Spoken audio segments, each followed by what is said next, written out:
Well, here we go live again, and based on some feedback that we got, I am going to be checking our audio again.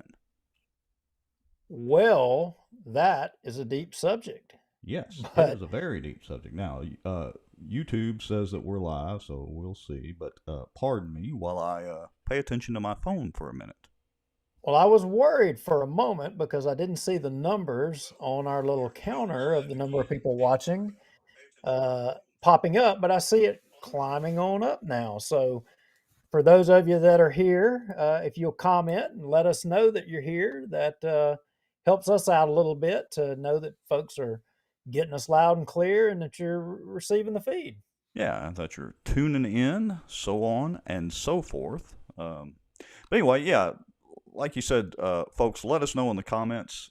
Make sure that our audio sounds good. Make sure that our video looks, well, not much I can do about my particular video and your particular video. I don't think there's anything that could help us, but as long as the audio sounds good.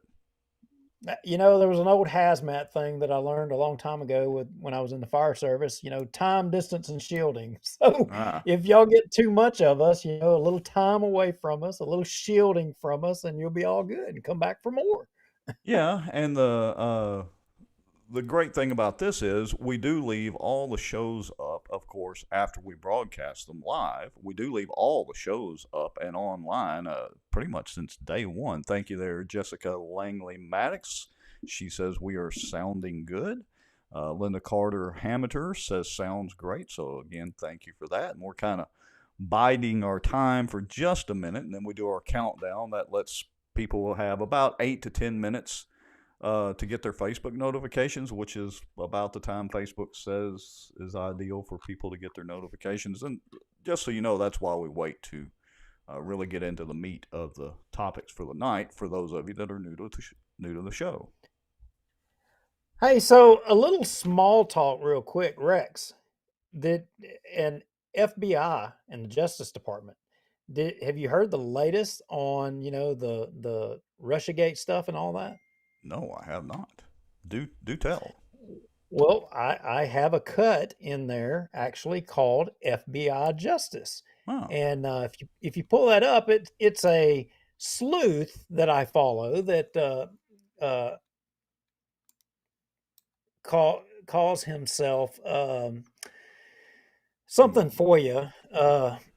Anyway, he and this guy he's citing something that somebody pointed out, Kingmaker Hmm. JD. And what I can tell you is this Kingmaker JD was a former federal prosecutor, and they follow Hmm. all things that are about DC. Hmm. And they're pointing out that who this Danchenko guy, well, this Danchenko guy is being tried by the federal prosecutor at Durham, the special counsel, Right. on the Russian disinformation collusion stuff or whatever. And he says, I'm the source, on the whole Russian collusion stuff. I'm the guy. I'm the one that was telling it all. And he, Hmm. and he said it was all bullcrap. None of it was true. Made it all up. Huh. And so upon Congressman Devin Nunes and James Comey going to go to Congress Hmm. and testify or whatever, Yeah. the FBI went and made this guy like a confidential informant. They like Hmm. gave him the credentials, and they're pointing out, that the reason that they did that was to prevent him from being able to, come forward or to say that, hey, everything I said, you know, wasn't true. And so you're saying, well, what does that mean? That's the first verifiable proof that the FBI colluded to cover up the framing of Donald Trump on the Russian collusion stuff. Really? And what this federal prosecutor is also saying, this former federal prosecutor is saying, that also extends the statute of limitations, on all of these cases. And I'm going to say that it probably extends it, RICO, you know, all the way up to today, that the actions that the FBI are taking against Donald Trump. I, It I'm could just going get to go out interesting. on I'm going to go out on a limb here and say, and I'm going to go out on a limb and I'm going to say, I expect fireworks when we have a new Congress sworn in, here come January. Well, speaking of FBI collusion and fireworks, we have some more information to share on the BJ Sanford case, which is not really in our notes and topics yet. So we'll talk about that and a whole lot more when we come back from our countdown and little intro. That'll be about 3 minutes for those of you that are new. For those of you that are not new, if I can talk this evening, this is your chance to go grab some popcorn, grab a stiff drink, and join us here in about 2.5 or 3 minutes. How about that? Well, do we want to tell folks so we can encourage them to tag their friends a little Oh, bit, give them a yes. little tease with what we're going to talk about? Yeah, well, we've got some more tennis stuff. We have got and more tennis and more tennis and well, some more tennis, and then we have got some information on the Bill Norris murders. A little follow-up information there. And we're going to talk about plain dealing. So those of you watching from plain dealing, tag your plain dealing, folks. We've got some information to share from there. And do we have anything else?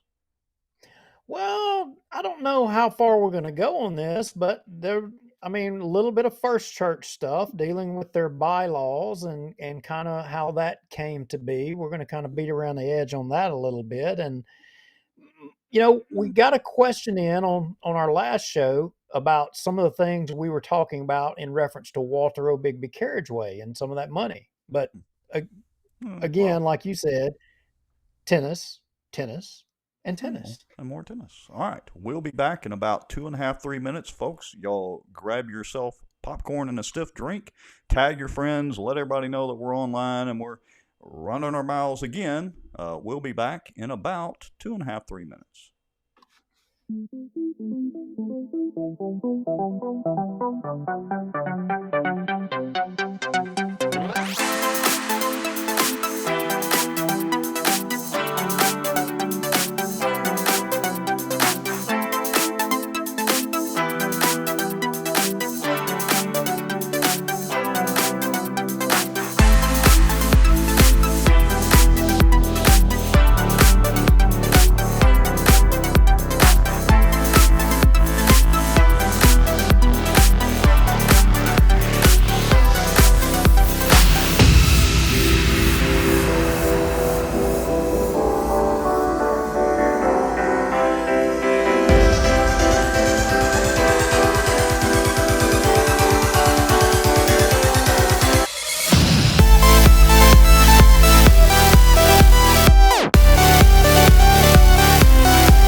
Live broadcast is brought to you by David B. Womack for all your contracting and construction needs. The Outdoor News, fishing and outdoors for our area. Acadiana Mortgage, over 23 years in the mortgage business.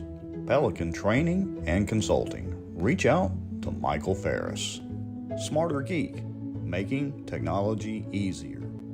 And the many supporters, donations, and folks sharing information and watching out for Bossier.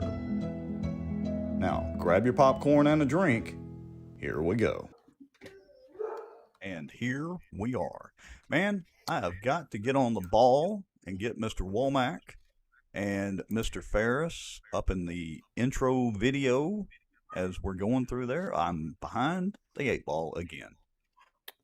Well, we don't want to get held accountable by the contractor. I mean, he may put some concrete boots on us or put us on a Uh, slab somewhere. Who knows? yeah, and I don't know what kind of training and consulting Michael Ferris does at that Pelican training, but I'm hmm. confident he would find that to be a safety violation of some kind. hmm. hmm. All right. Anyway, in all jester, I don't even know what I'm talking about tonight. Anyway, we're back, folks. So let's dive off into our topics tonight. Yeah, so topic wise, the last several shows, I mean, there's been a lot of content shared, a lot of information kind of out there, and of course, our sleuths in the community share information back, and we promote people to share information anonymously via proton mail. And recently, we were talking about the as a result of the BJ Sanford arrest. As it would turn out, BJ Sanford was, when the Norris murders took place, was one of the detectives that worked that case.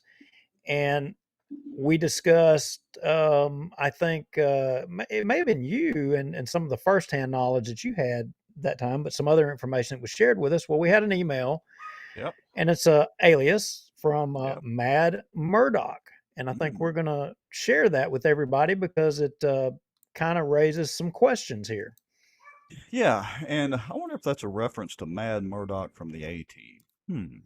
But anyway, yeah. So I shared again some firsthand knowledge of the situation and um, what happened there.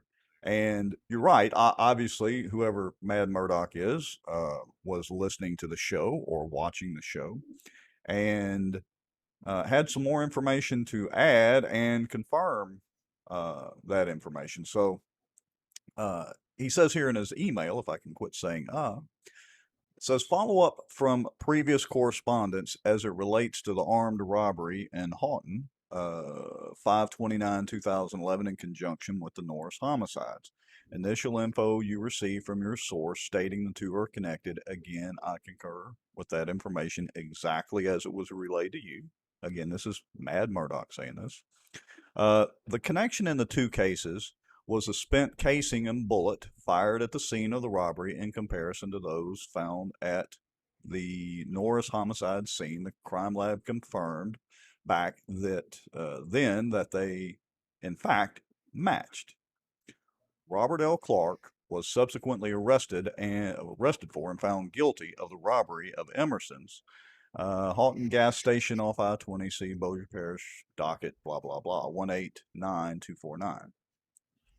Prior to his arrest for the robbery, Bossier Parish or Bossier City Police Department investigators targeted Copperhead based on some iffy eyewitness statements, if I don't get ahead of myself. Copperhead was Having a well little known. trouble tonight, aren't you? Yeah.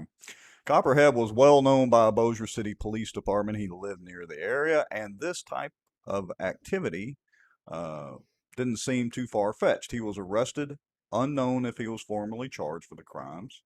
After the armed robbery and subsequent match by the crime lab, it seemed like Bossier City Police Department and the DA's office wanted to move as far away from Copperhead as they could get.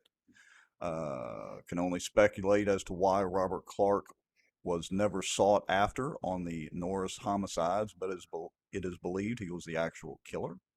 It was a bad PR gig for the police department at the time, as well as the DA, and much easier, it seems, to keep the case in an unsolved status versus making the case file public. So I've got, and he says, good work, gentlemen, blah, blah, blah, Mad Murdoch out. So I've got some questions about that. I mean, does anybody remember what the official response was from the DA's office on why they didn't move forward to prosecute this Robert Clark for the Norris murders. Does anybody recall what the reasoning was behind that? I mean, was it to save taxpayer dollars? I don't remember that being a justification for not I, prosecuting a murder. I don't remember there being an alternative suspect other than Copperhead. Maybe it was, maybe it wasn't in the news. I just do not recall that being out there. And I can tell you some of that is weird. Years ago when I was a paramedic, I went and did some jail rotations up there, and I remember a story. The late Galen Pageant was telling me about this guy that he had he got shot in Boomtown Grocery. He went to rob Boomtown Grocery in Halton. I don't know what it is about Halton and all these robberies, but anyway, this guy goes out there to rob Boomtown Grocery. It's a liquor store. Mm-hmm. And when he went in there, the person that owned the bar produced a shotgun, shot him, and paralyzed him. Well, he was arrested for attempted armed robbery. Hmm. Well, when he goes to court and says, "Hey," he said, "I didn't go in there to rob him. My intention was to go in there to kill him. Absolutely not. I will not plead guilty to armed robbery. I'm going to plead guilty to attempted murder." And the reason was because this guy had been incarcerated before, especially in the state penitentiary. He already knew the system and knew that someone that was convicted of attempted murder received better treatment and as well got a cell by themselves than armed robbers. Hmm. So Hmm. that's always stuck in my mind. Fast forward to this case, and I contend. I mean, I'm thinking.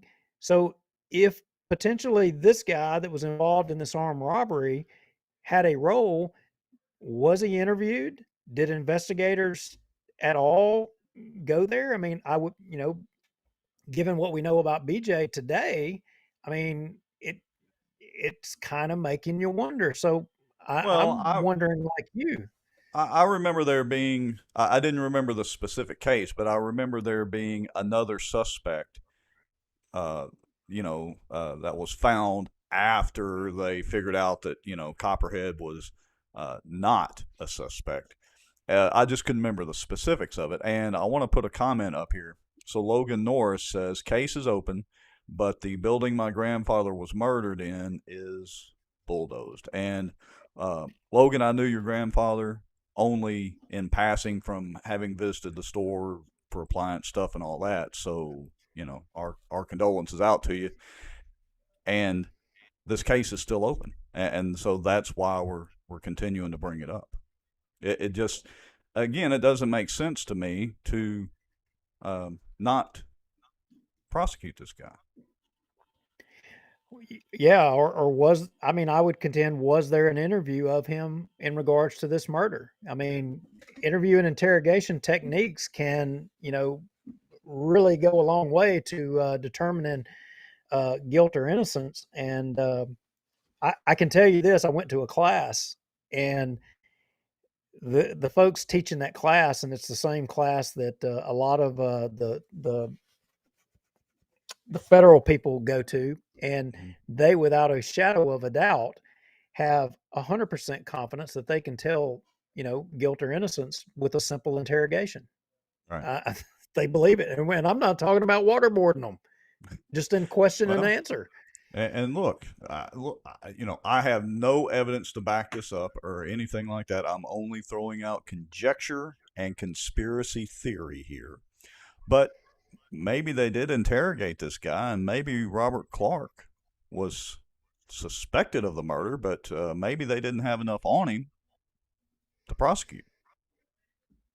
Well, if they were able to match shell casings in an armed robbery, and then they had those same shell casings at these homicides, I mean, I don't know. It sure But seems like a long way to go.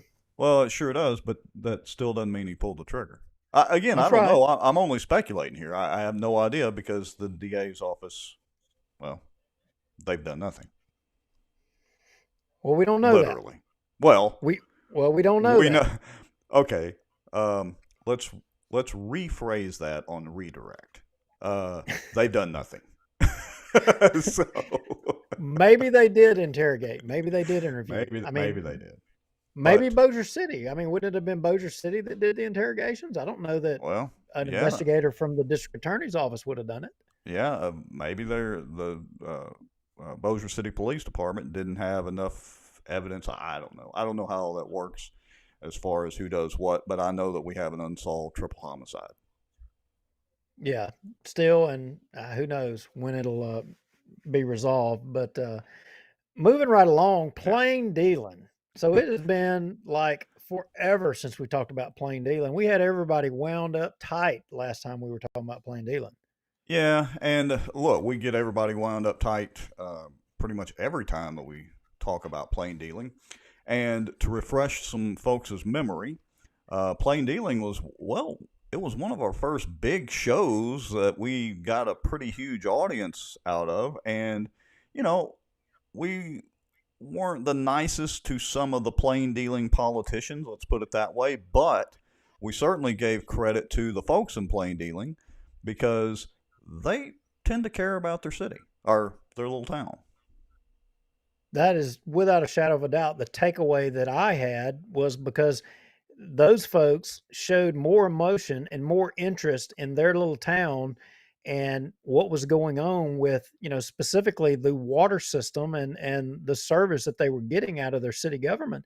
I mean, those folks were coming out of the woodwork and they were mad about it and they cared. And Yeah, man, I respected that to this day. I mean, arguably Rex, and I don't mean no offense to Bossier or Halton or Benton or anybody else, but I'm going to tell you, the folks in Plain Dealing have more energy than I've seen out yeah, of any of our cities. They yeah, have. yeah. Look, you and I, as a matter of fact, went to one of the town council meetings or board of alderman meetings or whatever they call it up there. And let me tell you, they were passionate. And, they had a lot to say at that time. But anyway, so fast forward to now, what brings us to plain dealing tonight? Well, we I guess maybe about a week or two ago, we got some more anonymous information sent to us from things going on in Plain Dealing, and I'm assuming that these screenshots were things that were we can't follow everything, but Right. like this individual, we've sat back for over 10 years and watched and listened to everyone else complain about the water here. I figured keep my mouth shut, it will get better. 10 years and it only gets worse. I'm tired of keeping my mouth shut and then being treated like an outcast for saying anything. It's like a no-win situation. Hmm. Let's see And if that I can wasn't bring. Yeah, let me see if I can bring up a screenshot too. Hmm. What is that? so Is that honey or is that what are we looking at? What are we looking at here? that if that's honey, that's going to be the worst honey I've ever seen. Yeah, But it's going to be terrible. It would be the first instance of honey going bad that we've ever in history seen. yeah, one image is I think just straight tap water, and the other image is running actually through a filtration system. Is what I believe that's meaning. Now, I'm just wondering, of all of y'all watching the show tonight, who would find that to be acceptable? Um, I can tell you, I wouldn't. Well, I certainly wouldn't either. As a matter of fact, I wouldn't want to. I wouldn't want to bathe my dogs in that, much less drink it. And let's see. This is our water today after having a filter system for 10 days. That's just disgusting. Now, granted, full disclosure, Duke and I have not been up there to actually see this water. But we do have another one here. Says we've only been in plain dealing a year. Watching this page, already knew it was bad, but ours had issues in Houghton as well. We definitely don't consume it, but bathing in it is also not accomplishing much. Recently, it smells like a dirty fishbowl. I called last week, and the guy who answered was very nice, but it seemed as though he hadn't heard this complaint from anyone but myself recently. He said I was at the end of the line. Maybe the line needed to be flushed. I've been out of town, but by the pics here, it looks like it's getting worse. That's pretty bad Well, too. I can tell you I grew up in Halton, and I never ever recall having water that looked like that ever, any either of those pictures. That didn't Well, happen to my and knowledge. here's the thing. This is not the first time we've covered the water in plain dealing. I mean, it's been a while, but this is not the first time. So they need to do something.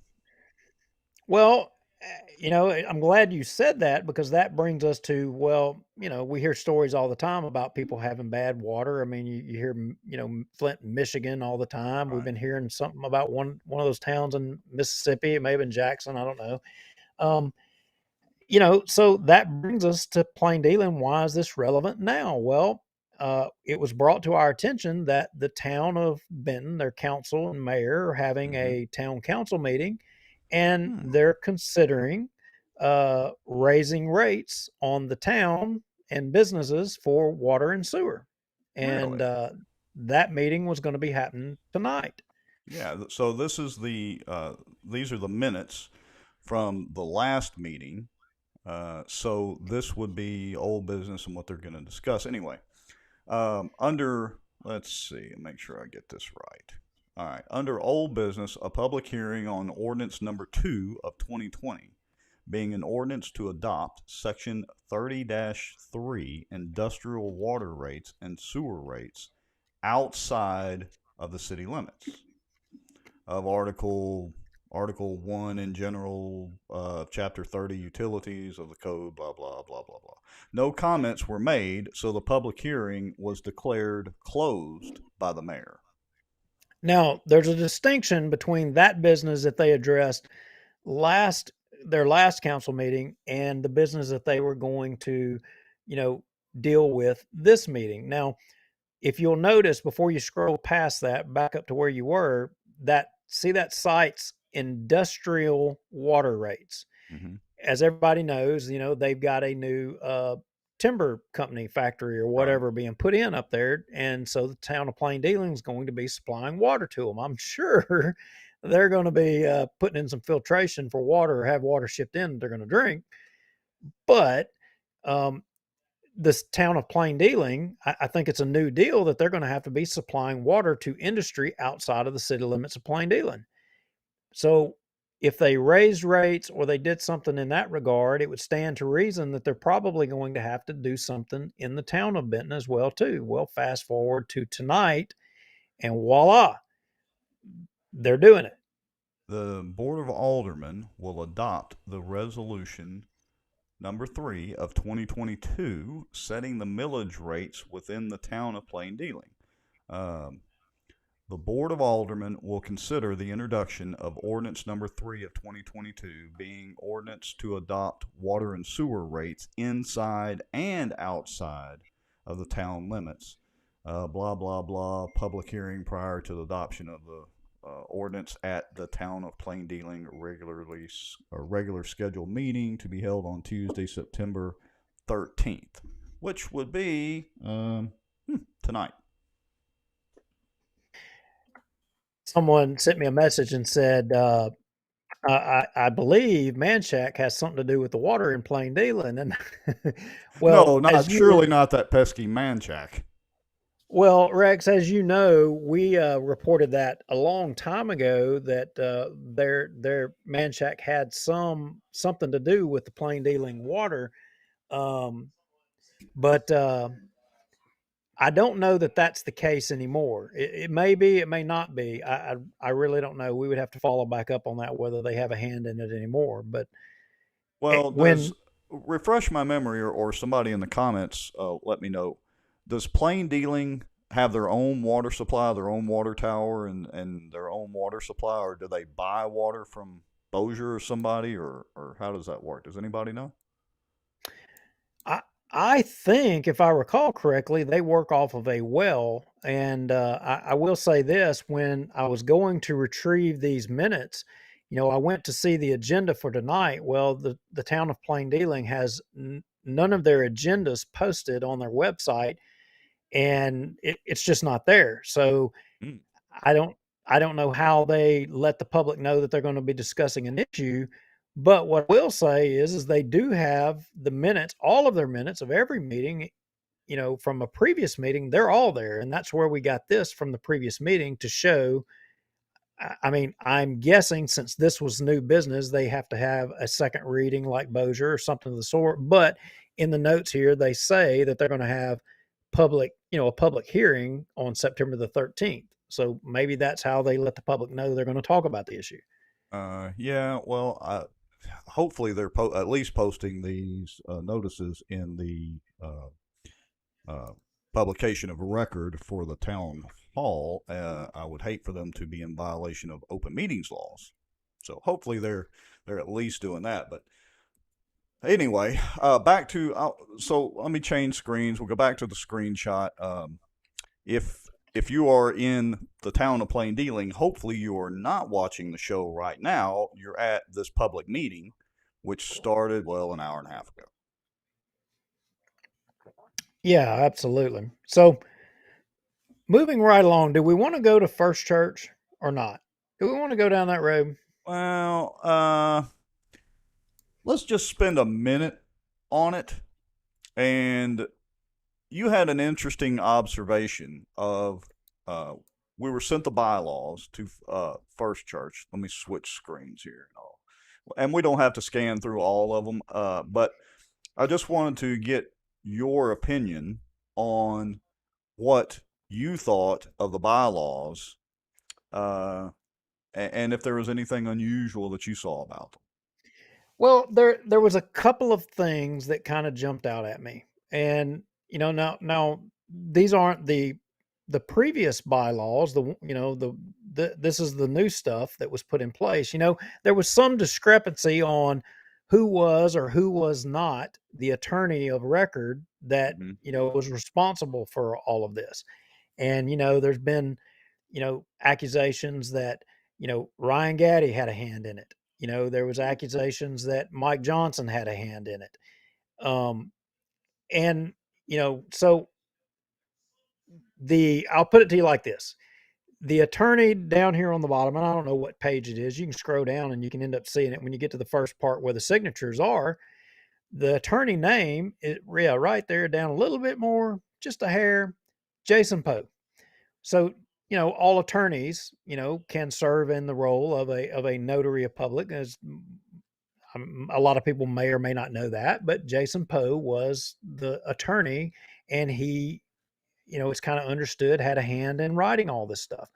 And right there in black and white, there's the confirmation that he was the attorney. Now, where some people say Ryan Gaddy or Mike Johnson had a hand in it, well, I think what people are meaning is steering how this thing was wrote, or what it said, or the direction that it was going. Well, how Ryan Gaddy, is my understanding, is during the time when this began, Jason Poe was leasing an office in Ryan Gaddy's office. Hmm. Attorneys move around. I mean, I don't know exactly how all those attorneys do all of that. Remember, I mean, me and you are Rhodes Scholars of Stupidville, but Jason Poe leased an office in Ryan Gaddy's office. So I think for some people to say that Ryan Gaddy had a hand in it, but I'm going to tell you, I asked Ryan Gaddy himself, and he said absolutely not. He said, I was asked, he said, and I declined to have a hand in it. Now, as for the question on Mike Johnson, Mm-hmm. what I will tell you is that Jason Poe left Ryan Gaddy's office. I mean, or he quit leasing office space at Ryan Gaddy's, is what I understand. And he went to the Kitchens law firm. Ooh, the plot Now, thickens. now, what attorneys do you know in the Kitchens law firm? What have been the Hmm. attorneys of record Hmm. historically in the Kitchens law firm? Let's see. What's the name of that guy? He's got a real silvery tongue, and he Walks claims on water. yeah, he Walks on walks water. on water, and he claims to be. He likes to take selfies with Trump, and he claims to be. His claim to fame is being a constitutional attorney, and he stands up for rights, and he has taught constitutional. Oh, Mike Johnson. There you go. But you see, you have your shortcomings, and you left one name off. Oh, did I? You did. A former assistant, or well, he's not Oh, former. He Your favorite attorney. he's an assistant city attorney now in Bossier City. Well, imagine R- that. Good for Richard him. Richard Ray. Oh, huh. And where, Now, gosh, where have we heard those names before in the context of First Church? Oh, yeah, well, weaponizing I the don't church. But well that, but I don't know that it was. I don't know that it was. I think it was so much. It was really about a picture. It was more of a oh, picture of all of them in a room together. And yeah. Let me see if but I it, can but is, bring. but is, but here's the thing: is that proof? No, it's not. Yeah. And but that's not the primary observation. We're just kind of having fun with it Okay. right now. But the observation was, I got to tell you, Rex, I read the bylaw stuff from beginning to end, and I didn't find a lot to be egregious. I really didn't. I didn't find the part that was just jump out and grab you and say, I mean, this is just dog ugly. I didn't see it. So, Um, so in your opinion, based on what you scanned through or read of uh, those bylaws, that they, it's your opinion that they didn't seem to be as bad as everybody made them out to be. Would that be fair to say? Or well, am I yeah, putting too many words in your mouth? no, that is what I would say. Okay. Now, I'm left with some questions on it though, Ah. because the terminology of the decision making, the leadership team, Mm-hmm. that was a new term that was in there, and it appeared to me, and I don't know the answer to this, of when the leadership team was, and if I read it correctly, was appointed by the pastor. Now you got to understand what was the process before Pastor Jerkovich, and with Pastor Fred Lowry, and what was the uh, process afterward. Well, we know what the process afterward was. He appointed a leadership team who then ratified this new thing. Mm-hmm. Um, so you know, were they voted on by the membership of the church, this leadership team, or did the pastor solely appoint all of these people to just rubber stamp all this stuff? Well, as you know, there's been some debate, and in the comments of our show before, there's been some debate whether members of the church were presented with these bylaws and asked for their vote on the bylaws or adopting them or whatever. Some people said they had heard of it, and some people said they hadn't. Well, the thing is I gotta tell you, and I don't know, maybe it's my my Rhodes Scholar of Stupidville education that's guiding me here, but after reading through all of it, I didn't find anything that again, like I said, was just simply egregious. The main thing that jumped out to me was there a question on the way the appointment of this leadership board was to change things, and maybe I missed the part, and I'm not taking up for Jerkovich. I'm Right. not, because I've got a lot of questions on the subject matter. Mm-hmm. But I just am wondering that the interesting thing to me is, did everybody, all the folks, and if you scroll down you'll come to it, the list of names, and there's some interesting names that were a part of this leadership team, and it restates a whole lot of biblical principles. Keep scrolling down, and at the end of the right here, stop, for example, scroll up. It cites for every kind of point that they put in here. They're citing scripture. They're citing scripture to Mm-hmm. support the position taken.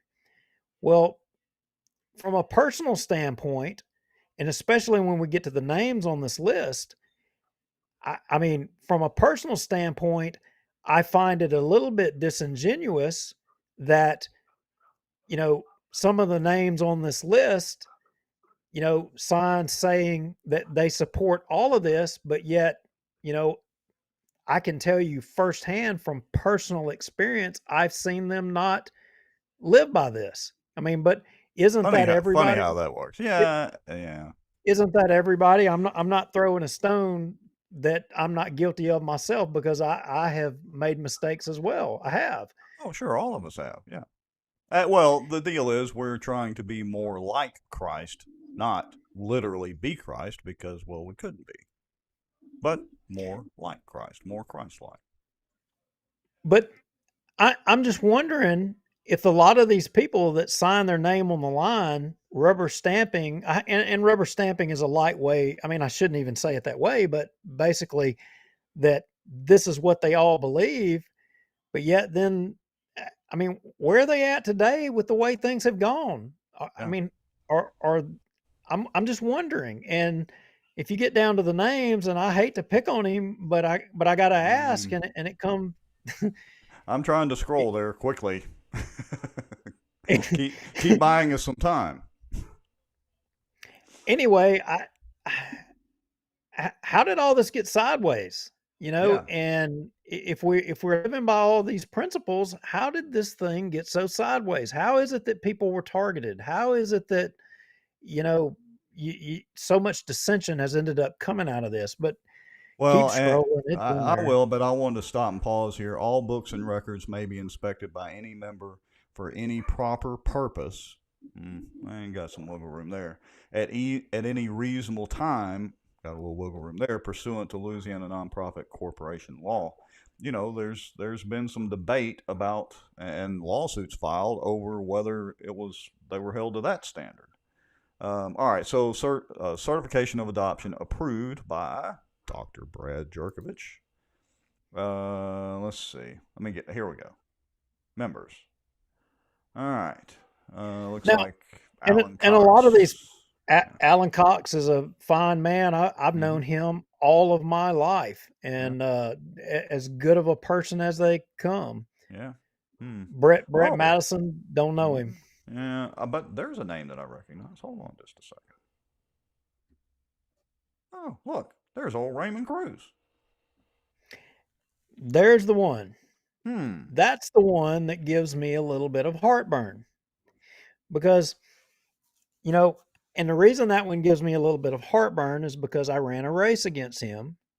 And if he is my Christian brother and he believes the things that he signed his name right there to in black and white, why did he not stand up? Because it, isn't one of the tenets of Christianity is that we stand up for believers, and isn't that something that we're supposed to do?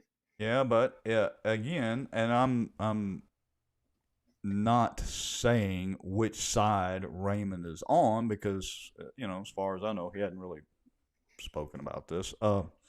But he may think that he's on the right side of the fence, or anybody else who we feel may be on the wrong side of things. And I would argue that over half of our viewers that are paying attention to First Bossier would think, but maybe they think they're on the right side. Well, I'll tell you, I have a question I want to ask Rex, and for the All right. 120 something people, and some of you may find it offensive, and some of you may get mad, and some of you, I don't know, Facebook may kick me off and block me or put me in Facebook jail right after this. But I want to know: does Raymond Cruz believe that there is only one God? That's what I want to know. Does he believe it? He signed his name saying he did. I want to know. Hmm. Well, that's an That's what I interesting want to know. question. That's an interesting question. Our good friend Ryan Haygood says, I personally asked Raymond to disavow all of the negative. He declined. Maybe he didn't see it as negative. But, And we, if we and know. if Congressman Mike Johnson wants to answer that question, he can answer it as well too. I, Yeah. I would love to hear his response to that question. And if they don't like the way that question is framed, I can frame the question a whole lot better than the way I just did. But Yeah, you were being a little nice there. We're trying to be I was nice. being nice. Yeah, and we've had some complaints that we should not curse on the show. Hint, hint. It's an adult show. Um, our good friend All right. Mysterious Mark Smith says, Snooze Fest. You know what's amazing about this is you can scroll on by. You don't have to stop and hit play on the show. You can just Well, scroll look, right on past. Well, look, in the spirit of Mark Smith's dedication to watching and following our show, we'll take his And cue and we'll napping. and napping, yeah, we'll move on to the next subject. How's that sound? Okay. All right. So a little bit of information on First Church. Not that much, really. But we do have a copy of those bylaws, and we're going to go through them a little bit more. All right. Now for the big No, deal. well, no, it's not the big deal yet. Uh oh. We got Okay. one more before we start hitting tennis balls back and forth. I mean, somebody sent in a question because in our one of our previous shows we were talking about the Walter O. Bigby carriageway, and Mm-hmm. again here we go. We're Man Shack again. Mm-hmm. Ken Stevenson, I smell a rat. Hello, Ken Stevenson. Yeah. So somebody sent a message in. They said, what exactly were we talking about when we said that, the Walter O. Bigby carriageway changes were voted on by previous council? Mm-hmm. Well, here's the deal. So, all of you know that the Walter O. Bigby carriageway, y'all know that Shed Road, the crossing right there at Shed Road by Benton Road, it's being closed down because you know, supposedly NTB dropped the ball on engineering. At least that's what Manshak told the mayor and the council and had them all hot and bothered about firing NTB because they quote unquote dropped the ball. Then you had a council meeting. NTB showed up with guns ablazing and proved that, hey, no, it wasn't on us. Not only did Manshak know about it, they had emails to back it up and show that they knew about it and that your Bossier City Council didn't do a daggum thing about it. They wasn't going to give NTB a pass, but they gave Manshak a pass. The only reason they gave NTB a pass was because they were going to get their pantsuit off. You know, that's exactly what was going to happen. All But right. did they hold Manshak accountable? No, they didn't. They've yet to hold Manshak accountable. And now a 30 something million dollar project is pushing over 50 something $1 million project. And we don't even have all of the project costs in yet. So Yeah. Well, and when it's other people's money, what's a few million here and there? Okay. So I've got the cut queued up here. Let me see if I can. yeah, so Rex, the deal was they before Tommy Chandler let the or gave out the notice to proceed, or after that, all of a sudden it jumped up that the railroad says, "Hey, we had no supposedly the railroad says, "Hey, we have no knowledge about this roundabout proximal to our railroad crossing. We're not going to approve it. If you want to put a roundabout there, you got to shut Shed Road down." And David Montgomery and everybody stomped their feet and said, "We can't delay." Ruttenbuck said, "Hey, what would be the cost?" And what did he say? Six, eight, nine figures, whatever it Yeah. was, that would be the cost if we delayed. Mm-hmm. Well, interesting thing when we covered this on the last show. I mean, I guess everybody kind of was asleep, wasn't paying attention because it's boring, wonky stuff. We get it, Yeah. folks. And the point we were making is everybody's wanting to gripe about tennis balls. I mean, everybody's losing their mind over tennis balls when the big money stuff is in million. We're talking about hundred thousands on this tennis crap, and we're talking about millions on Walter O. Bigby. The point the point was Mm-hmm. that in on February the 4th of 2020, the Bossier City Council voted, and you have it right there. And if you scroll down, I think it ends up being on page 10, Rex. All right. They voted to amend out the roundabouts at Hamilton and Shed to put stop signs. It's in Yeah. black and white. They voted to do it. Yeah. And So, now it's in yellow. yeah, so yeah, whereas a redesign of the Walter O. Bigby carriageway to remove proposed roundabouts at Hamilton Road and Shed Road and install traditional stop sign controlled intersections will result in a more economical design. Wow. and, and it keeps going on. And whereas Louisiana DOTD Traffic Engineering Division Administration does not object to removing the roundabouts and replacing. Okay, for somebody in Bossier City, guess what? we've got some public information requests are fixing to go to DOTD, and you're not going to be able to have Charles Jacobs to stop us getting those. But right here in black and white, the city council took an action to get rid of the roundabouts. Now, fast forward to Chami Chandler, you know, issuing we're ready to go to work. We've acquired all the properties, all the permits, and all this stuff. The project changes, and roundabouts are in there, and now we got to close Shed Road down. Hmm. It's Now, almost like so they didn't read their own ordinances. Or, well, it goes to that old saying, dazzle them with brilliance, or baffle them with. Well, let me put it nicely because we've be had people be complain. nice, I gotta be be nice. nice. Dazzle them with brilliance, or baffle them with BS. There you go. See, that's politically correct. You are Yeah. See. quickly becoming my woke counterpart on this show. I love it. Oh, gee, thank you. So that is the question, guys. I mean, if the council passes an ordinance and it hasn't been changed by ordinance, I mean, does that mean that what? What exactly does that mean? Does anybody know?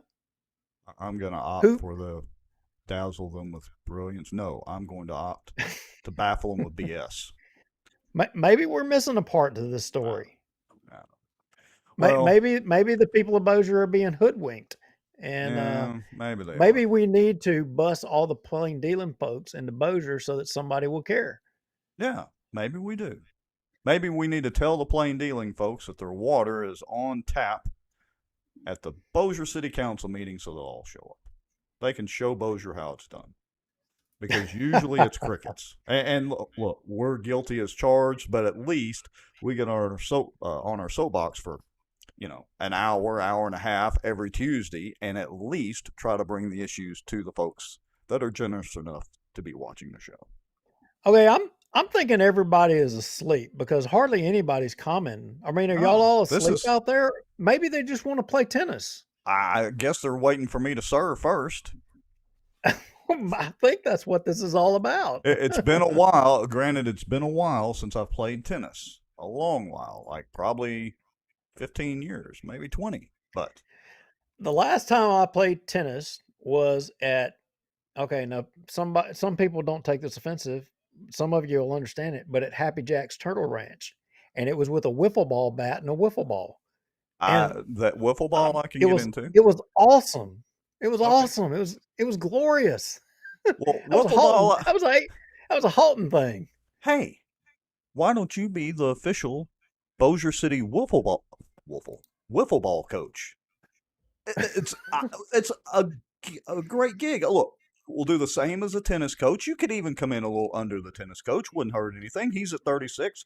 Come in at 26,000 a year, and you would get all the benefits of all the tournaments and everything, all the snow cone sales. I mean, think of the dollars there, Duke. I'm telling you. Now, I want to point something out to the over 120 people that are currently live watching.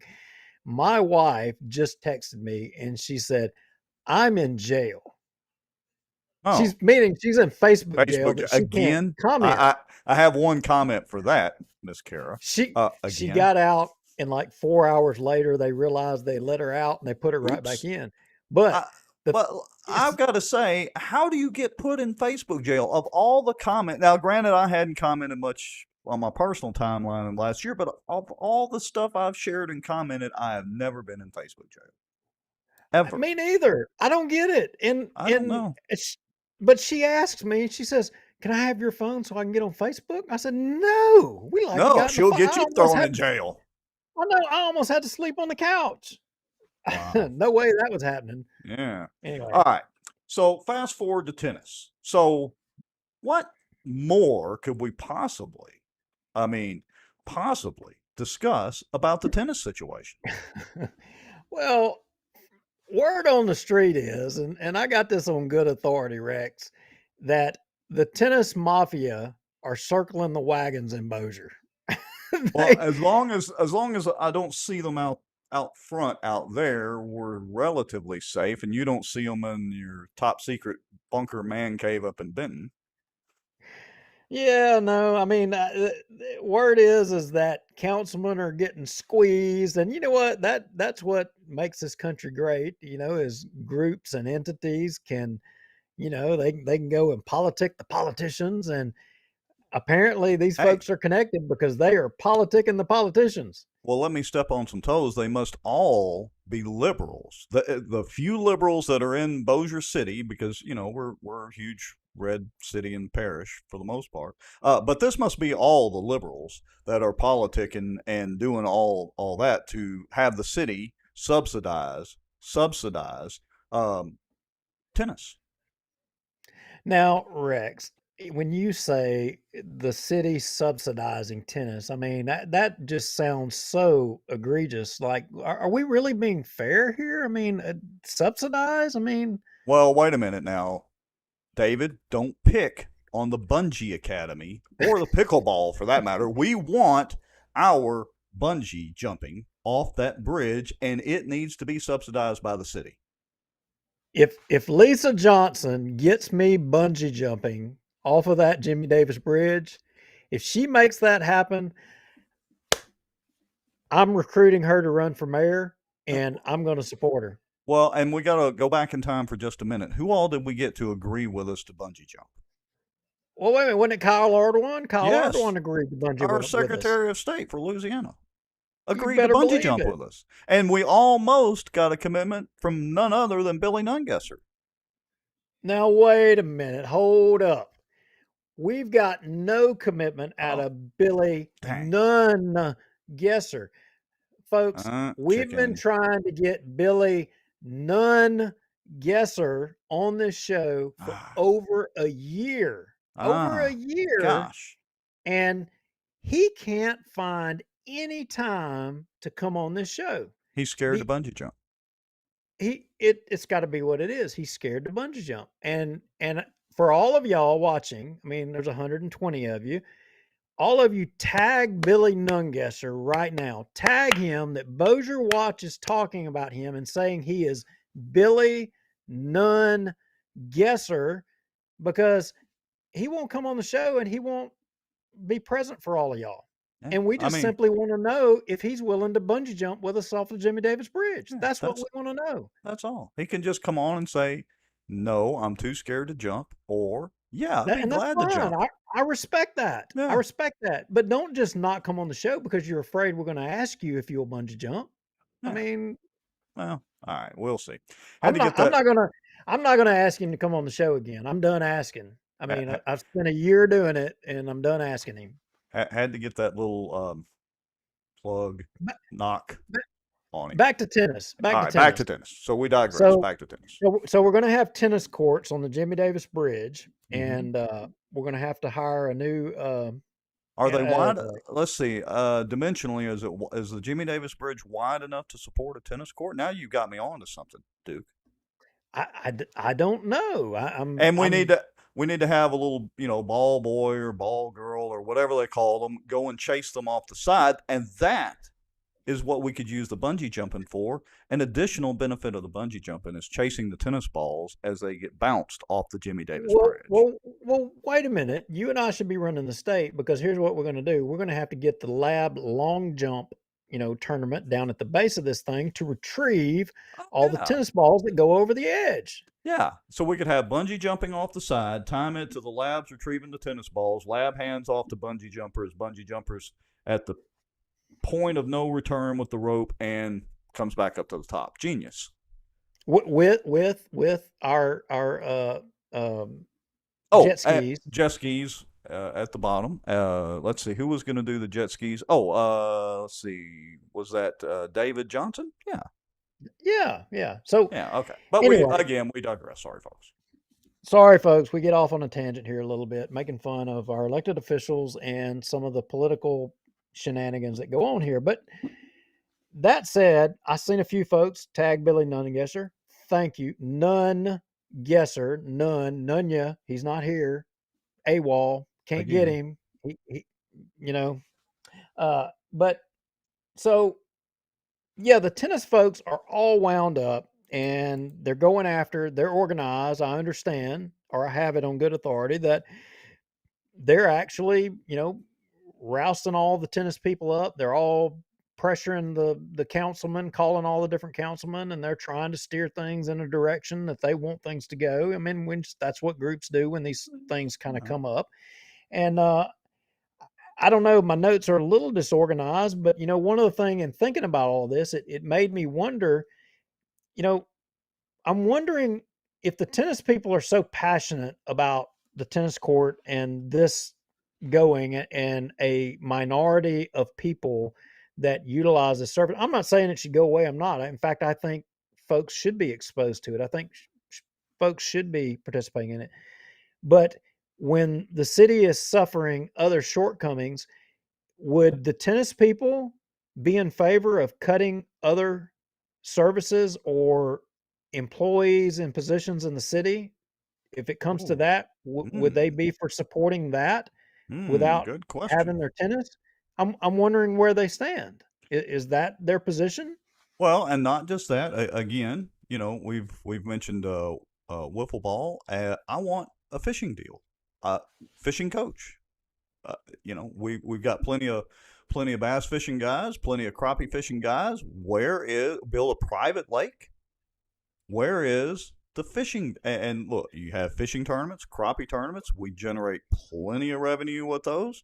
Where is the subsidized fishing coach?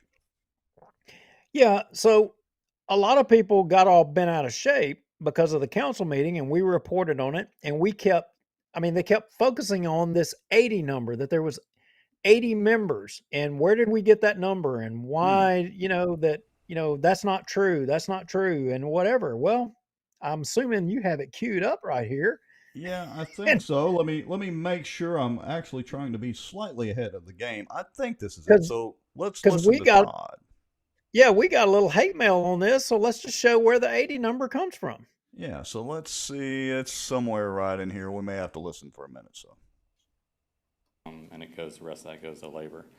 And answering the tournaments, we host 7 tournaments a year, our larger tournaments with about over 200 players every time, ranging from state tournaments, local tournaments, people coming from Bossier, Baton Rouge, New Orleans. We even have players coming from Florida to attend, staying in hotels. And y'all also have memberships? We do, Uh, we do. About how many people pay is it Probably monthly, about yearly? yearly, about 80. 80 all right. members? I mean, would it be, Shall I rewind that again? kind of sounds like one of those deals, what Mr. Now, Montgomery was talking. now, in their defense, because a lot of people were in an uproar about this, in their defense, a lot of folks wanted to clarify that not everybody that participates out there necessarily buys a membership. So there could be many more active participants than just those who buy memberships. But in our defense, that is where we got it from. We got it from Todd. We didn't just make it up. And I would like to propose this question. So for all of the tennis folks that are out there, because I know enough about tennis to just be dangerous and hit the tennis ball over the net. What does the average person now he said 200 players, about 200 players on an average, 7 tournaments a year. What does the average player spend per tournament? Is that now just on tennis? I'm not talking about hotels, food and beverages, and all that sort of thing. Just on the tournament, what does the average player spend at the tennis courts, at the pro shop, whatever they call it, per tournament? Can somebody answer that question for me? Because I want to do some quick math here. And Mr. Lowry, you look Well, intently studying, like you're intently well, studying notes. yeah, well, I appreciate that. I know you can only hang in there for so long, but I got some hot off the presses information sent in, and I was trying to work it while you were Mm-hmm. talking. Good job. Um, so I don't know where you just left off, but I think it's the 2854 mark. Um, Mr. Killen makes an interesting point where he talks about what the structure of Bossier City or the Bossier City tennis court, what they're like. All right, well, we'll play that. I've got it queued up. Let me put a comment up on the screen real quick from our good friend Edward Burchett. He's coming in from YouTube. Says, how much do we spend on the area lakes? Disclaimer, I fish and do water sports. So the member numbers of tennis are those that pay yearly. 99% pay as you play. Okay, fair point. And again, I propose my question. What does the average person in a tennis tournament spend at the tennis courts per event? Okay, so let me queue up replay. I've got it to And the speaking appropriate mark. and speaking of Ed Burchett, there's a nasty rumor out there about Ed. Have you heard it, Rex? No, I have not. I have heard that he can cook sac-a-lait like nobody else. Really? That's I'd what have to that's what keep I that in hear. mind. Have to keep That's what that I in mind. hear. I don't know if it's accurate or not. All right. Okay, here we go. Let's listen in on the conversation. Well, what does it cost? For a year, for a senior member, it's about $200, a little bit over 200, 300 for an adult, 19 to 61. Compared to, say, y'all's closest comparison would be the old Piermont Oaks, I guess East Ridge. So those are private facilities. I would say that they're probably charging $250, $300 a month. We're more based off of Corby's Tennis Center, Southern Hills Spar Rec Centers, which are identical basically in the cost. All right. Is that where you wanted to listen to, or did you want to listen even further than that? No, that is exactly where I wanted to listen to at that point. And the point was he made the comparison about that for the most part. I mean, we're like Corby's golf course.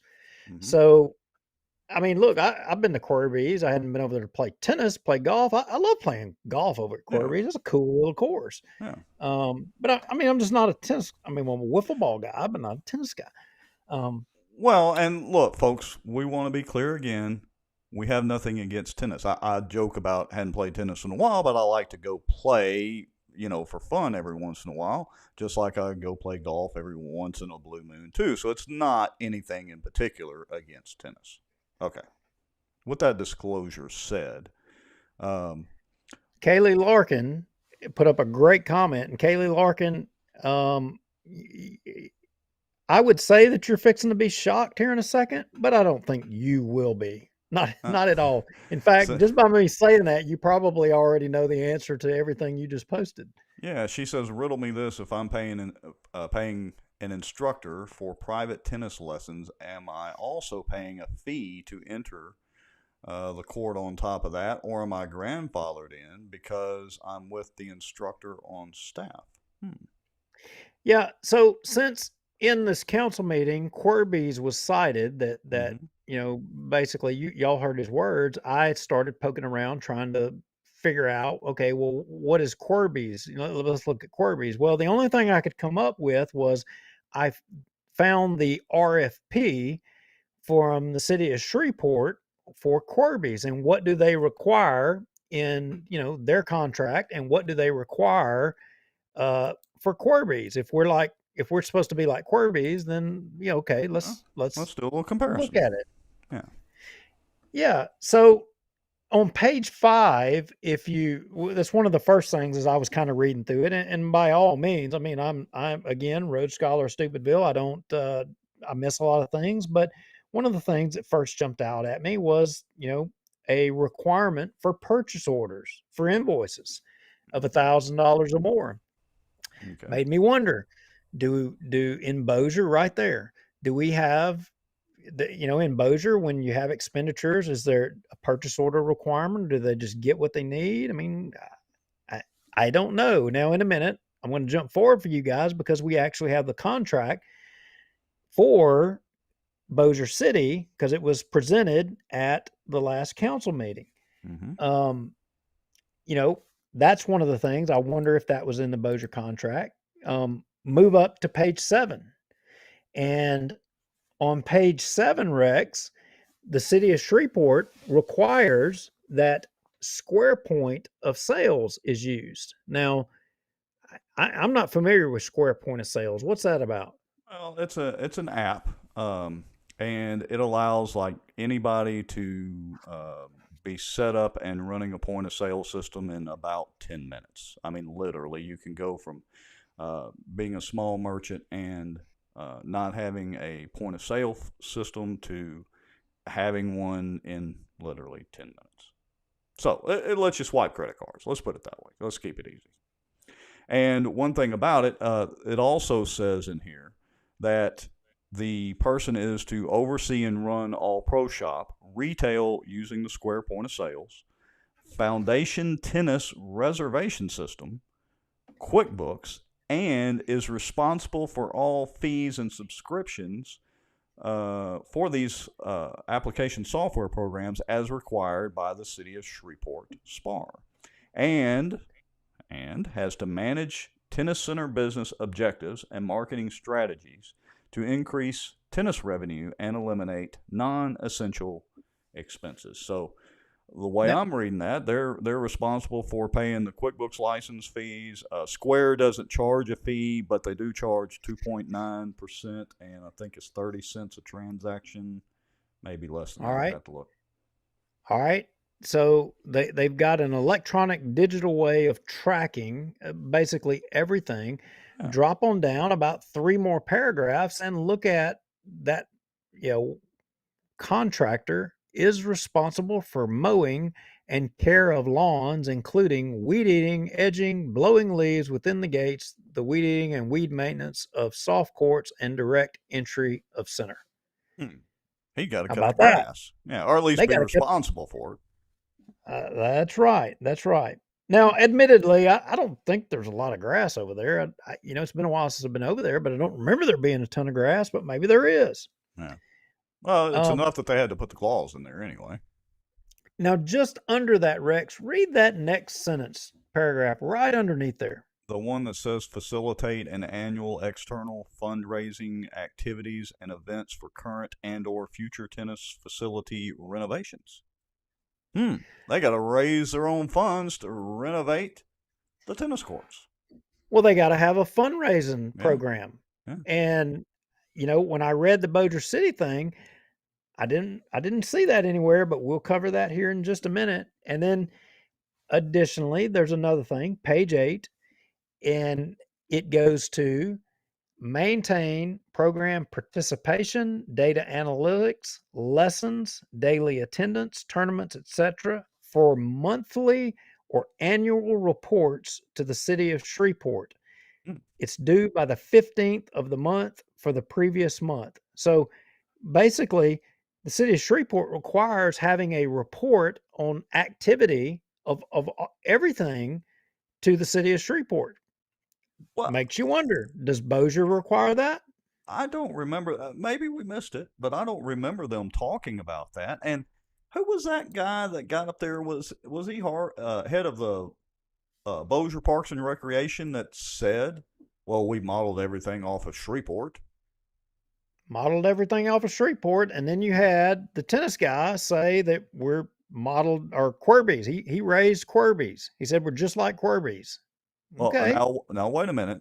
Stephen Lewis says, so now you're advocating mirroring a Shreveport contract when earlier laughing about doing so. No, we're He pointing out. well, no, he's right. He's right because we have thrown that shot out there, and I think I remember doing it. And he's right. But Stephen, you've got to acknowledge when Shreveport has their I's dotted and their T's crossed more so than Bossier.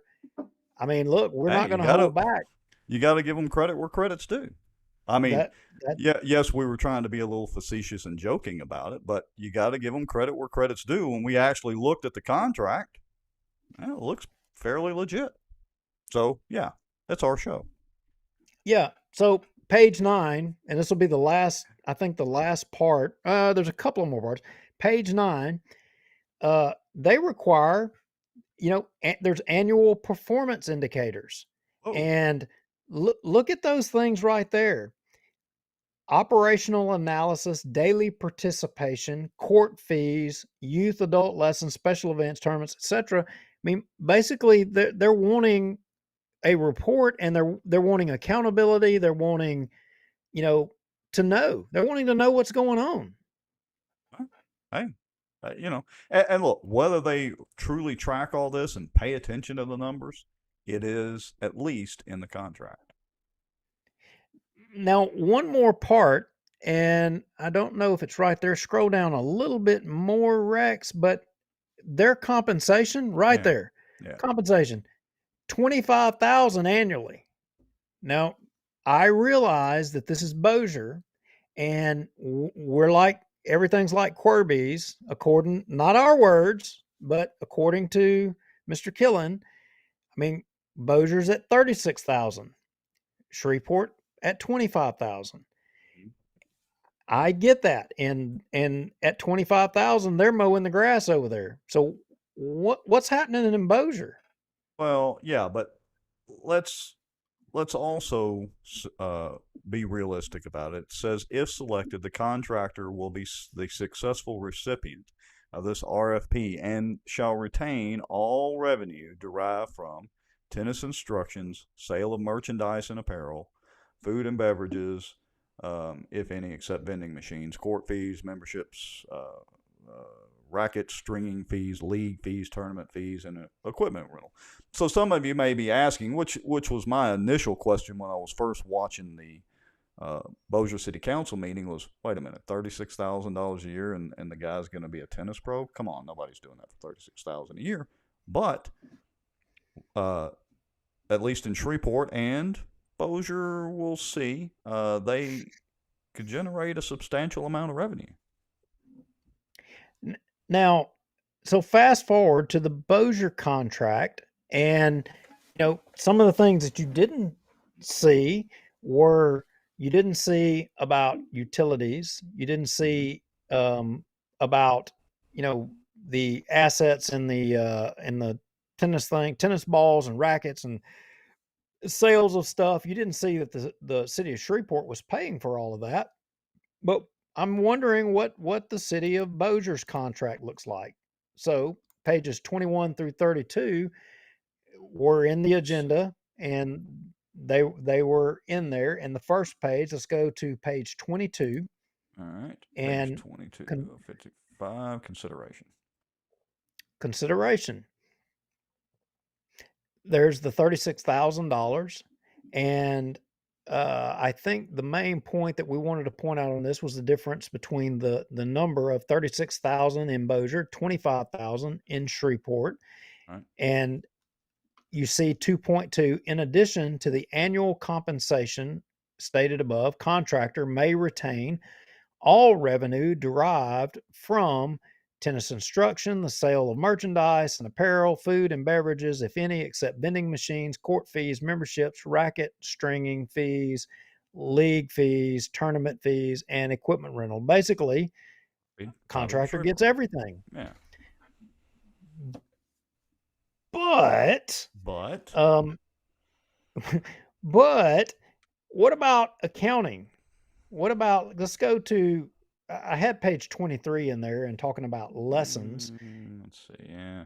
General duties. Contractor shall provide at its expense the lessons to individuals wishing to receive training in the sport of tennis. No more than 5 courts are to be used for lessons at any time. Contractor is responsible for repair services to tennis equipment. Opportunity for competitive leagues and tournaments in the sport of tennis. Supply of quality merchandise related to the sport of tennis. All personnel required for the duties. So on and so forth. All office and similar supplies to perform the services contracted for herein. Oh, and all other activities required in connection with the management and operation of the tennis center. But if you jump to page 26, so what about that accounting stuff? In Shreveport, they required them to have this software, court rental stuff, that the way they could track everything. Mm-hmm. What exactly do they do in Bossier? On page 26, I think they address that. All right, let's see. Supply and maintenance of equipment. One more page. Here we go. All right. Items belonging to the city will be assigned to the Eight contractor. 8.4, right there. Thank you for helping me. All right. The city will provide and maintain a cash register equipped to provide customer receipts as well as detail tapes. Contractor agrees to provide each customer with a receipt from the cash register for the appropriate transaction. In the event of price, what if I want to pay digitally? I wonder if surely the city has a Venmo account. Surely everybody who goes out there has tried to pay via Venmo. I'm just wondering why they don't. I mean, but they got a cash register. Surely They got a cash they got register. they got a cash register, but surely they use some other form of payment. They take credit cards, and I'm sure they take Venmo too, right? Well, they've got to, because, I mean, why wouldn't they? Especially now that those transactions are required to be reported to the IRS. I mean, surely they've, accepted Venmo payments or whatever other forms of digital currency. And surely the tennis pro has kept good digital records of those receipts and provided them to the city. Even though the city doesn't really ask for it, I mean, the city's providing a cash register. Absolutely. So one last page of this contract, and then we're going to actually go to the P&Ls, and let's just see what the council had to look at and what they've had to look at, to renew this 3-year contract at the rates that they are. Page 27. What so records and reports right there. What Yeah. exactly is the requirement for records and reports? I mean, City of Shreveport is getting a report monthly, right? That's what they put in their RFP. They're wanting reports monthly. What about the City of Bossier? Well, it says the contractor shall establish and maintain during the term of the agreement separate records and accounts, including a separate bank account relating to the operation of the tennis center, which records and records and accounts of those cash transactions shall be subject to examination and audit by the city at any reasonable time after having given the contractor 5 days notice of such examination and audit of cash transactions. Well, I mean, what could go wrong with that picture? And we're not accusing anybody of anything. I mean, man, how on earth is it that Shreveport has something more detailed than that? I know. We throw shade at Shreveport all the time. We're going to have to stop and actually read their contracts. But this is Bossier. Well, yeah, but we've got Jacobs, and we all know Jacobs doesn't read contracts.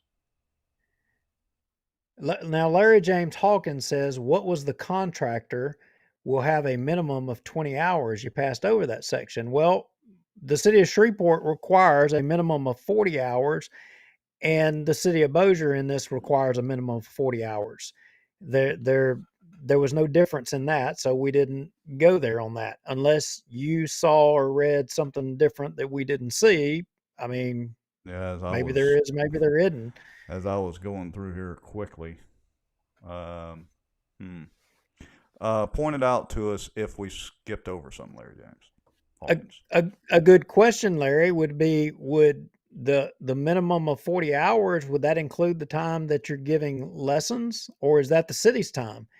And what I would point out is that, in the city of Shreveport, while it's, approximately $10,000 less in salary, over there, the responsibility for these accounting programs, that falls on the contractor, as well as services to, keep the place up. But so Rex, let's go to wait a minute. Larry just asked another good question, and Larry, this is a good indicator of asking the right question. If Bossier City does not get any of the money as stated in the council meeting, then why do they need an audit? They're just paying. They're paying out. because they're paying 36,000. They're paying for the mowing of the grass and all this, and the justification for us giving the 36,000 is we're just like Quirby's in Shreveport. Well, no, you're seeing right here we're not just like Quirby's in Shreveport. In fact, there's some discrepancies. The city of Bossier is paying for all the utilities, they're paying for all the maintenance, and they're paying for all of the mowing of the grass. I mean, I would argue, and here's what I'll go out on a limb and tell you: the expenses to the city of Bossier, Rex, are six figures. It's not 36,000; it's six figures. So, Oh, wait a minute. yes, sir. Wait. How did we Yes. go from five figures to six figures? Well, it's the same thing about the 80 people. And to they're right. You don't have to be a member to go and utilize the courts. The people that make the argument about the 80 people, they're correct. But the bottom line is that the city of Bossier is not spending just 36,000. There is a whole lot more cost going on here. And look, Ah, I hate to be beaten up on the tennis. I really do, because we're talking about chump change here, but this is what people are wanting to argue about. We should be arguing about millions of dollars, yeah. that being screwed up. I mean, Well, yeah. but people Look, want to argue about this. we would be arguing if it was about golf. I mean, we would be having basically the same discussion. Larry James Hawkins says, look around page 25 or so. All right, let me look around Yeah, page and 25. Buy me some time. and Rex, we need to also go to, and I didn't give it or label it a cut number, but image 1016. We need to pull that up, because I'm going to give you what the P&L that was presented to the council to make a decision on uh, voting for a 3-year contract at 36,000 a year. That's supposed to be like Quirby's. All right, wait a minute. Where did you want me to go? So let me see. Well, I'm looking down in the notes. image 1016. Okay, sorry. 1, 2, 3, 4. No worries. Yeah, I got it. All right. Okay, here we go. Let me do that. Get rid of plain dealing's nasty water. Drag that over here. Oh, and it's a little hard to read, folks, but we'll point out what is necessary. So, income, court fees, etc. Ooh, $124,841.15. Yeah, and so there's the $36,000 salary, from the city of Bossier, and Mhm. commission income. I I mean, I got no idea what that's about. Maybe somebody watching the show, some of you tennis sleuths, can elaborate on what that is.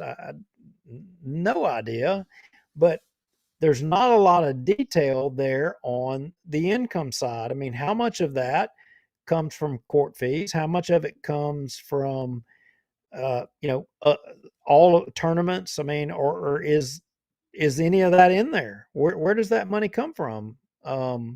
Because the way I read that, and the way I read the contract earlier, is that everything goes to the tennis pro, right? Yeah, and look at line number 66000. Payroll expenses $119,001.93. Well, where is utilities? Where is Hmm. that in here? Hmm. Where is the maintenance for lawn care? I mean, is that broke out? Is that in here? Is that expense? Oh no, that's not in there, because the city of Bossier does that. They take care of that. Wait, there's And this repairs and maintenance, or, $1,330. But that's not enough to cover lawn care. no, I think that's 8,821. No, that's the But I taxes. can't. That's Is it? taxes. I can't Yeah. tell how it lines up All there or right. what have you. Yeah. I have my glasses on, but can barely see it. So it's all good. Yeah. So scroll down a little more on this image, and here's one for everybody. Other expenses. Ask my accountant for $5,000. Hmm. Hush money. No, slush money. Oh, no, I didn't say that. Oops. Let me back I'm up. just wondering. Ask my accountant. Really? Well, that's various expenses, blah, blah, blah, blah, blah. Granted, I'm no accountant, so what do I know? Well, accountants and CPA are cringing right now because QuickBooks, I think there is a thing that automatically kind of diverts to if you can't put it anywhere, it automatically prompts ask my accountant. Right. But Yeah. the thing is there shouldn't be any there shouldn't be any questions. You should know everything. Well, this is not detailed enough. This is what the council had to work with to make a decision, and they were told that everything is comparable to Corby's. Yeah, Well, but look, again, I'll go in defense of this guy a little bit, and we're not attacking Todd Killen.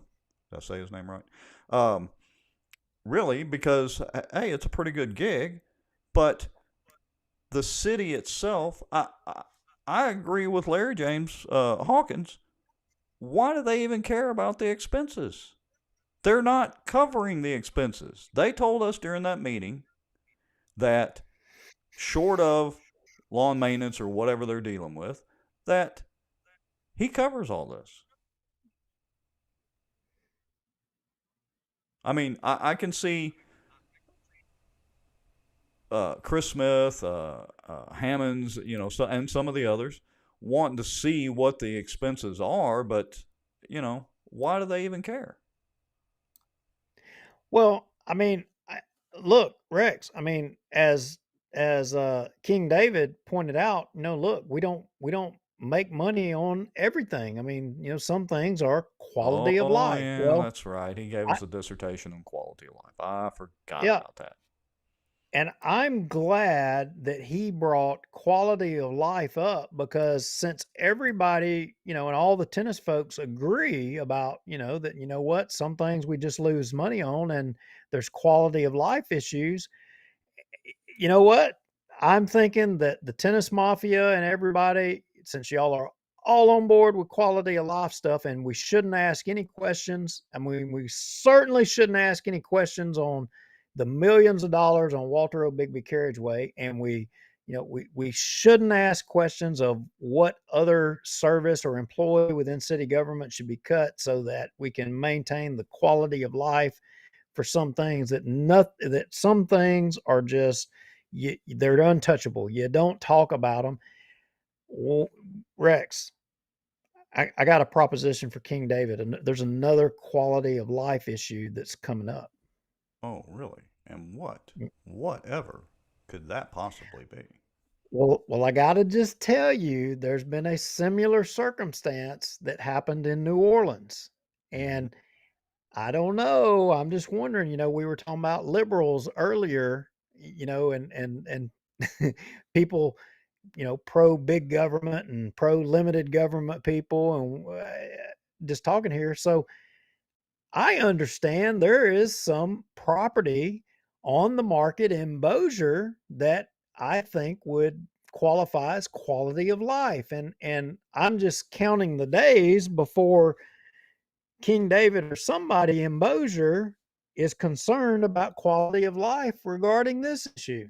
Oh, well, give me just a second here, and maybe I can find this property that is so valuable to our quality of life here that I had pulled up earlier. And well, anyway, let me see if I can.